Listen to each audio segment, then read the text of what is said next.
Atlantic महासागर के बीचों बीच एक ऐसा इलाका है जहां समुद्र शांत दिखता है, लेकिन उसके नीचे कुछ और ही कहानी छुपी है।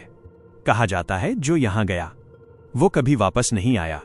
न कोई अंतिम संदेश, न कोई मलबा, न कोई सबूत, बस सन्नाटा। यह है बरमूडा ट्रायंगल।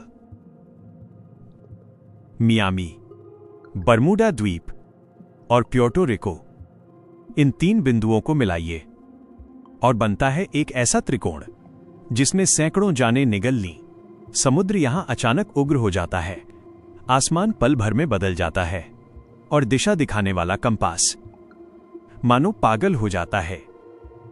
सन 1945 अमेरिकी नौसेना के 5 विमान प्रशिक्षण उड़ान पर निकले।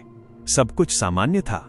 फिर अचानक रेडियो पर आवाज आई, हमें दिशा समझ नहीं आ रही, कंपास काम नहीं कर रहा, समुद्र अजीब दिख रहा है। कुछ मिनट बाद आवाज कांपने लगी और फिर पूर्ण अंधकार। संपर्क टूट गया। उन्हें ढूंढने भेजा गया बचाव विमान भी उसी अंधेरे में समा गया। आज तक न कोई टुकड़ा, न कोई शव, जैसे आसमान ने उन्हें निगल लिया हो।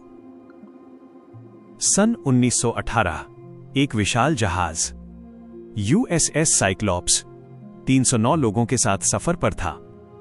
कोई तूफान नहीं, कोई चेतावनी नहीं, और अचानक वो जहाज पृथ्वी के नक्शे से मिट गया।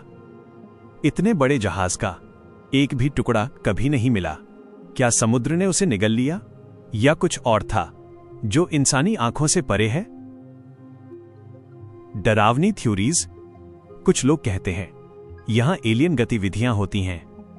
कुछ मानते हैं प्राचीन डूबी हुई नगरी अटलांटिस की ऊर्जा यहां उपकरणों को नष्ट कर देती है। और कुछ कहते हैं यह एक समय द्वार है जहां से गुजरकर लोग दूसरी दुनिया में पहुंच जाते हैं। सवाल यह है, अगर यह सिर्फ कहानी है तो इतने लोग कहां गए? वैज्ञानिक कहते हैं तेज समुद्री धाराएं, अचानक बदलता मौसम, मीथेन गैस के बुलबुले, प्राकृतिक चुंबकीय बदलाव। लेकिन क्या ये कारण हर गायब हुए जहाज और विमान को समझा सकते हैं, या फिर हम सिर्फ खुद को तसल्ली दे रहे हैं? आज भी हर दिन दर्जनों जहाज उस रास्ते से गुजरते हैं, ज्यादातर सुरक्षित लौट आते हैं। लेकिन समुद्र की गहराइयों में अब भी कुछ अनसुलझे सवाल दफन हैं।